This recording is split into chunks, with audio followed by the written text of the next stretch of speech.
Bonjour à tous, ça me fait plaisir de vous retrouver et enregistrer cette petite vidéo, alors de passer ce petit moment avec vous. J'aimerais vous donner des nouvelles de la dernière vidéo que j'ai enregistrée la dernière fois, où je vous expliquais que j'avais un ami qui allait venir passer 2 nuits chez moi, et un ami de ma soeur jumelle, et que ouvrir ma porte n'était pas quelque chose de facile. Donc j'aimerais vous donner un petit peu le retour après coup de comment ça s'est passé. Mais avant toute chose, je vous souhaite à vous la bienvenue si vous êtes de passage sur cette chaîne. J'ai créé cette chaîne dans l'objectif de partager le quotidien d'une personne en deuil. J'ai perdu ma soeur jumelle il y a 1 an et 5 mois, à peu près, bientôt 5 mois, et elle est morte du cancer. Elle avait un cancer du sein et une métastase au niveau de la hanche, une métastase osseuse. Ça a duré 4 ans et 4 mois et je vous invite vraiment à regarder toutes les vidéos que j'ai postées depuis le début de cette chaîne pour comprendre un petit peu ce qui s'est passé et aussi voir comment j'ai pu vivre la première année de deuil en deuil nomade et comment je décide de vivre cette deuxième année. Alors vous pouvez vous abonner à cette chaîne évidemment si vous avez envie de rejoindre notre petite communauté, et vous pouvez aussi tout simplement mettre un pouce sur cette vidéo. Je sais que vous êtes nombreux quand même à regarder cette vidéo et pas souvent à mettre un pouce. Sachez que ça peut rendre service quand même à moi d'abord, parce que ça me permet de savoir si le contenu de ce que je fais a un peu d'intérêt pour vous, et à d'autres personnes aussi tout simplement de tomber sur cette vidéo. Donc n'oubliez pas de mettre un petit pouce en passant comme ça, allez hop, à cette vidéo. Et bien sûr, utilisez l'espace des commentaires pour nous raconter votre histoire. Voilà, donc mon ami, l'ami de ma soeur, en fait c'était un ami à toutes les deux, est venu passer effectivement tout le week-end et ça s'est bien passé. Voilà, pour résumer, ça s'est très très bien passé. J'ai monté en angoisse, en anxiété, quasiment jusqu'au moment où il est arrivé. Je pense que lui aussi, il était assez nerveux parce que je pense qu'il s'en est rendu compte en fait que qu'on se connaissait pas vraiment et que qu'on n'a plus 20 ans et que à nos âges, c'est plus compliqué d'aller dormir chez un ou chez les autres comme ça. J'ai beaucoup apprécié, déjà, première des choses que je voudrais dire, qu'il soit absolument clean avec moi, qu'il n'ait pas du tout eu un comportement de drague malsain. Je dis pas que tout le monde est comme ça, c'est pas ça du tout. Mais dans le milieu de la danse, on peut trouver vraiment tout type de personnes. Et j'avais vraiment pas envie d'avoir à gérer une histoire pareille. Je cherchais pas du tout à recevoir quelqu'un chez moi pour avoir une aventure charnelle ou je ne sais quoi. Donc j'ai vraiment envie d'avoir des êtres humains autour de moi qui me témoignent de l'affection, du temps, de l'attention. C'est tout. Et, et donc je voulais être sûre que ça n'allait pas déborder. Et en fait, je dois dire que waouh, j'ai l'impression que j'ai retrouvé un petit peu plus de confiance dans la nature humaine. Et ça, c'est un énorme cadeau qu'il m'a donné parce que, voilà, vous le savez maintenant quand vous suivez mes vidéos, c'est qu'à chaque fois, je prends une thématique assez banale. Là, il s'agit de recevoir quelqu'un chez soi, etc. Mais en réalité, ça m'aide à vous partager des perspectives et des considérations beaucoup plus profondes, en fait, et plus importantes. Donc là, en fait, ce qui s'est passé l'année dernière pour moi, c'est qu'avec le deuil de ma soeur jumelle, en ayant perdu mon pilier interne principal majeur de ma vie, je me suis précipitée sur les routes et j'ai rencontré beaucoup de gens. Et je me suis pris des baffes dans la figure assez sévères, dans des endroits très différents et dans des endroits où je ne m'y attendais pas, avec des gens pas forcément qui ont pas l'air d'être des mauvaises personnes, hein, c'est pas ça.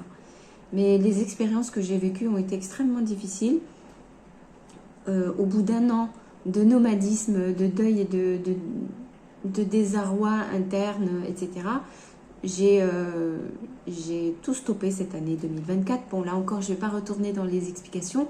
Vraiment, je vous invite à écouter les dernières vidéos de la playlist Vivre au quotidien, vivre au jour le jour après la mort. J'ai créé une nouvelle playlist, vous verrez, où j'ai réuni toutes les vidéos de cette deuxième année de deuil, parce que je pense que l'énergie n'est pas la même entre l'année dernière et cette année. Donc vous pourrez voir cette petite modification sur cette chaîne. Et puis vous verrez que l'énergie n'est pas la même, les vidéos ne sont pas les mêmes. Mais tout ce que je sais, c'est que depuis que je suis rentrée dans cette deuxième année de deuil, qui correspond à l'année 2024, j'ai changé d'état d'esprit et je ne veux plus me prendre des baffes, je ne veux plus être déçue, je ne veux plus avoir, je ne sais pas comment dire ça, des grosses déceptions, des douleurs, des surprises, des mauvaises surprises et ce genre de choses-là. Donc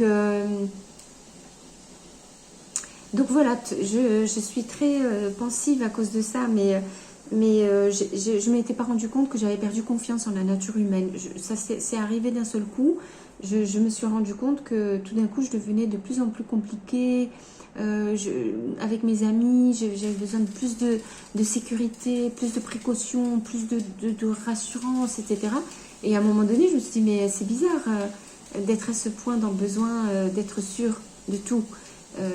Et donc voilà, donc ouvrir ma porte, c'était véritablement difficile pour moi dans ce contexte-là. Et là, j'ai reçu cette personne-là qui s'est montrée digne de confiance. Voilà. C'est ça que je veux dire. Je suis tombée sur quelqu'un que je ne connaissais pas bien et qui est digne de confiance. Et ça, c'est un énorme cadeau qu'il m'a fait. Il ne peut même pas se rendre compte à quel point, parce que je ne vais pas raconter toute ma vie non plus. Hein.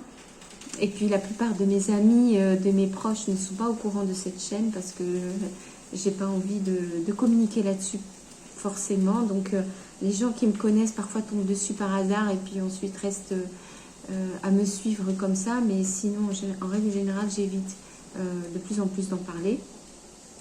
Ou si j'en parle, je ne donne pas d'indication pour qu'on puisse me retrouver. Mais tout ça pour dire que cette personne n'écoutera pas cette vidéo et ne sait pas par quoi je passe en ce moment et tout ce qui m'arrive. Mais voilà, ça m'a permis de me reconnecter à la confiance humaine et c'est un énorme cadeau que j'ai reçu. Donc le week-end s'est très bien passé. J'ai beaucoup apprécié parce que c'est quelqu'un qui a su s'adapter complètement à ma situation, qui s'est posé et qui à un moment donné m'a offert en plus ce temps d'écoute. Alors là, je ne m'y attendais pas non plus parce que c'est quelqu'un qui joue beaucoup, qui se dissimule derrière un masque, on va dire, social et qui à un moment donné a posé ce masque, il m'a écouté et je lui ai dit des choses que je ne pensais pas être capable de dire, et surtout à quelqu'un que je ne connais pas si bien, où je lui ai raconté des détails sur, évidemment, vous vous doutez bien, sur le deuil et sur ma soeur jumelle, sur ce qu'elle a vécu, etc.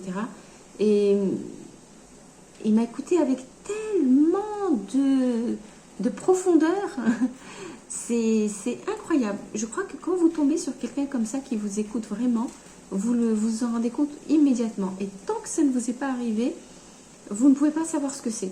Voilà, c'est incroyable. C'est comme si il était énergétiquement là, à 100%. Il n'a pas fait beaucoup de commentaires, mais il était à un degré de réception, je ne sais pas comment vous expliquer, qui m'a beaucoup surpris, je ne m'y attendais pas.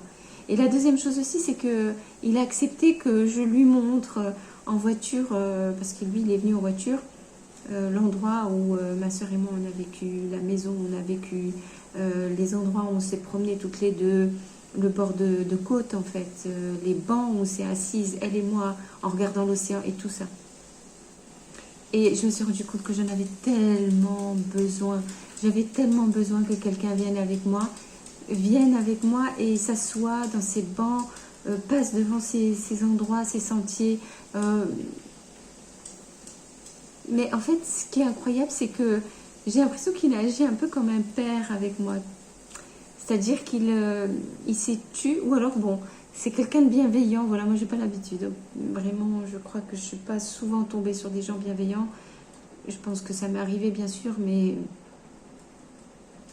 Je pense que j'ai eu plus de relations maltraitantes que de relations agréables, bienveillantes, saines. Ce qui fait que j'ai pas tellement l'habitude. Et donc, il est resté en silence, il a pris son temps, il m'a écouté. Et en fait, à chaque seconde qui passait, je me sentais guérir un peu plus. C'est de la compassion. C'est de la compassion pure et dure, simple.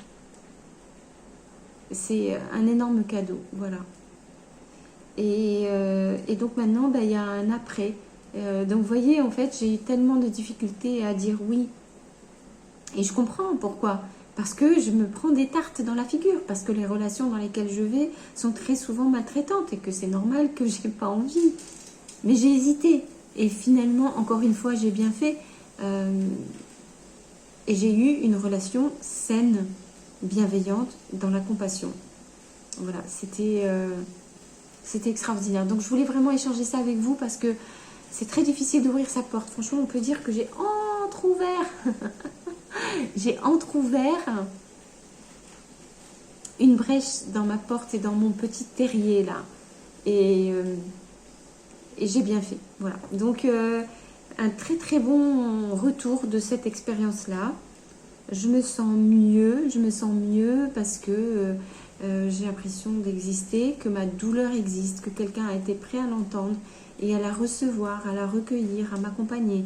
Et surtout, ce qui m'a fait le plus de bien, c'est que ce soit ici en Bretagne. Et ça, je ne l'ai pas souvent vécu, pratiquement pas du tout, je crois. Et je l'ai vécu une fois ou deux, mais pas avec cette intensité, pas avec ce don de soi à ce point, quoi. Voilà, ça c'est un merveilleux cadeau. Donc voilà, cette vidéo c'est vraiment pour vous dire que des fois il y a des belles choses qui nous attendent sur la route, que ça vaut la peine de prendre des risques, que ça vaut la peine d'ouvrir sa porte, que ça vaut la peine finalement avec des inconnus pratiquement. Des inconnus, des fois les inconnus sont plus bienveillants que les gens qui sont très très proches de nous, en qui on a soi-disant toute confiance et qui finalement ne nous font pas tant du bien que ça.